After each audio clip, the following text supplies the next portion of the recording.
This is a real day in the life with the Fujifilm X100VI as a primary video camera. Now obviously this is not what the camera was intended for, so today we're going to find out, is this camera something that you can use for daily vlogging or just general video? Also, everything in this video was shot using the new Reala Ace film simulation, so there's going to be no color grading or edits applied to any of these videos. Everything is straight out of camera. Now these days I've been waking up super early for Ramadan, and that's because I'm fasting, which means that I can't eat from sunrise all the way to sunset. So it's really ideal that I wake up at this time to get my meals in, but I am going back to sleep. So let's try this again in a couple of hours. After waking up, I quickly realized that the Fuji X100VI struggles greatly in low light and whenever you use auto ISO. Luckily, this is easily remedied by switching to manual ISO and trying to keep it as low as possible in most scenarios. So I didn't actually sleep at all between suhoor and now.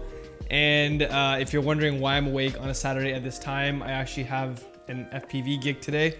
So yeah, I'm all packed up and ready to go.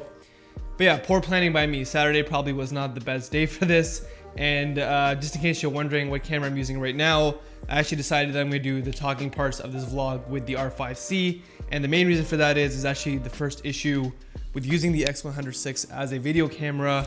There's no flip out screen, so I actually can't see myself. I don't know what the framing is like, so I figured I'd make it easy on myself. And for this vlog, most of the talking videos are going to be done on the R5C. But anyways, I do have to head out. It's about a 25-minute drive from here to get to the client. But to be honest, I just can't wait to get back home and go to sleep. And that is probably the most difficult part about using the Fujifilm X100VI as a daily vlogging video camera to document your life. The fact that it doesn't have a flip out screen and you're locked into a singular focal length makes it really difficult to compose certain shots. So you have to be really confident in your framing, especially if you're setting this camera down on a surface or on a tripod and walking away. However, this camera does have a ton of incredible features that even my $5,000 cinema camera doesn't have, such as the built-in 4-stop ND filter, which makes it really easy for me to follow the 180-degree shutter rule and maintain accurate shutter speeds and motion blur, especially when I'm shooting outside. Also, the IBIS, or the built-in stabilization into this camera, is pretty phenomenal. Now, it does suffer from rolling shutter, but that's sort of to be expected from a camera of this level. All right, so we're at the client now, and it's Game Time Social in Mississauga. So it's like this arcade restaurant bar thing. And basically what I'm doing is I'm just walking around the place, doing my walkthrough to figure out what path the FPV drone is going to take. So just figure that out, you know, before the actors get in. Just makes more sense to do it this way. Anyways, I've been taking a ton of B-roll with the X100VI.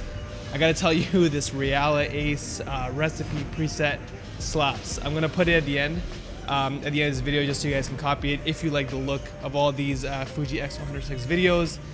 It's been pretty dope. The only limitation so far is obviously the focal length, so that's why I'm vlogging on the R5C again. Aside from the flip screen, I just can't get this wide on the X100VI, so it is a little bit challenging trying to figure out how to use the same focal length over and over again in different shots. But yeah, we're making it work. I'm excited. I don't know how much more I'm gonna get to vlog because I actually gotta do some work here. But yeah, let's get to it. I'm gonna do a couple of practice run-throughs before everyone gets here, but should turn out pretty sick.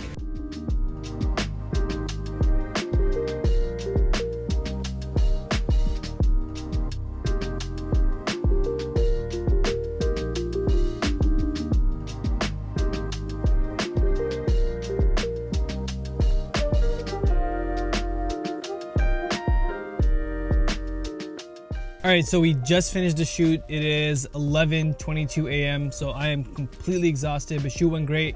Got a ton of dope shots. All the drones survived. Did crash them into the bowling pins. I think I'll have some B-roll or some of the videos from that in this video. So hopefully you guys get to see that by the time this vlog or this day in the life with the X100VI comes out. So obviously I was working, didn't really get an opportunity to shoot much with the X100VI in the meantime. But I'm gonna head home. I'm completely wiped. Probably gonna take like a 3 or 4 hour nap. I am out of windshield washer fluid though, so I'll fill that up. So maybe I'll take some of those shots with the X100VI. Now, one of the things that I noticed with the Fuji X100VI right away when using it for video and the spot autofocus specifically is that the camera would be hunting a lot for focus and not really locking in. There were a ton of scenarios where I put the camera down on a tripod and walked away and the focus was just completely botched, which is obviously very frustrating. So I ended up using the automatic autofocus where it just detects on its own what should be in focus at the end. Now, like I said, I did pick up some windshield washer fluid and I did wash my car before coming home and taking a very, very well-earned nap. Yeah, so I slept for 4 hours. That's a Ramadan schedule. If you know, you know. And if you're Muslim, don't come for me in the comments because I did wake up for my prayers. Now you may notice that some of these videos have a decent amount of noise in them, even though the lighting conditions are pretty good. And honestly, that's my fault. I just forgot to turn off the 4-stop ND filter. And that's just because I'm not used to having one. I usually screw my filters on and off and adjust the variable neutral density as I go. So it's not something that I tend to forget.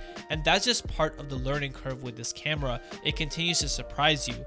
After this, we did head over to the mall. Now, this is when I realized this camera performs way better whenever you have a person as the subject, and it's obviously a lot easier to aim the camera at these subjects or this person when you're using it handheld and not putting it on a tripod and walking away. So these experiments at the mall and taking these videos of my wife and random subjects and people really showed me that this camera has a ton of potential if you're using it as a video camera from your own personal perspective rather than a vlog camera. And maybe that's what you want to use it for. You want to use it to capture specific scenes or landscapes whenever you're traveling. Now, once we were done at the mall, we did head over to downtown to go to one of our favorite restaurants, which I'll let you guess in a second, but to open up our iftar because basically sunset was coming. But I did have to park a little bit further away. So on the walk to the restaurant, I was able to capture a bunch of city shots of Toronto. And again, the videos really impressed me. Now, you might have been able to guess by now, but yes, we are at Suko Thai. And this is our favorite Thai restaurant in downtown Toronto. We love their fried rice. We love that specific beef dish and the cashew chicken that you saw. But again, this camera was performing really well at nighttime, which surprised me. And finally, once we were done with dinner, we drove over for our Tarawih prayers, and this is pretty much the last thing that we've been doing every single night during Ramadan, and it's just a really good way to cap off a day full of adventure and using the Fuji X100VI for video. All right, so just got home from prayers. It's about 1 a.m. right now, so that's almost 20 hours with the Fuji X100VI using it for video and stuff. And the 20 hours only counts if you don't count my 5-hour nap or 4 hours I did knock out for a while there. But the video of the Fujifilm X100VI really surprised me. Really good, much better than I expected, especially since I wasn't shooting in F-Log. So usually when I shoot in F-Log, I'm like, no worries, I can correct the mistakes that I make. So it was nice to see that Reala Ace looks really good straight out of camera. I'll leave my film recipe here somewhere. It was very simple. I just flattened the tone curve and took away all the saturation just to get a more flatter cinematic look with Reala Ace. So it looks really good. Bit of a two-pronged positive and negative approach. Negative, if you mess up in that, then you won't be able to fix it like you can with log. Positive, you'll probably end up becoming a better filmmaker over time. So yeah, really impressed with the video quality from this. Full disclosure, I did have to charge once while we were driving to downtown after the mall. I just realized the battery wasn't going to make it. So if you're going to use this for a super long period of time, especially for video, I recommend probably getting a second battery. But other than that, this is a totally capable video camera, and it has really made me want to take it with me every single day wherever I go, just so I can shoot better quality videos, better than my phone, without having to lug around the R5C, which is actually killing my arm right now as I'm holding it to shoot this last piece of the vlog. But yeah, really good. Highly recommend. Use Reala Ace. It is a dope film simulation. But that's it for this video. I'll see you guys in the next one. And until then, keep creating.